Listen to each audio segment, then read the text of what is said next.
Fashizm davlat boshqaruvining totalitar va zo'ravon shakli bo'lib, hukmron sinflarning eng agressiv va reaksion manfaatlarini ifodalaydi. U 1919-yilda Italiyada sobiq askarlar tomonidan tashkil etilgan. Keyinchalik Germaniyada natsizm shaklida paydo bo'ldi.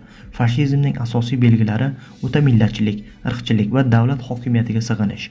Fashistlar millat manfaatini ustun qo'yib, jamiyatni sinflarga ajratishni rad etdi. Germaniyada bu oliy irq tushunchasi bilan bog'liq bo'lib, kuchlilar hukmron, zaiflar bo'ysundi. Bunday g'oyalar Birinchi jahon urushi natijasida tahqirlangan milliy g'urur fonida kuchaydi. Germaniya Versal shartnomasini qoraladi.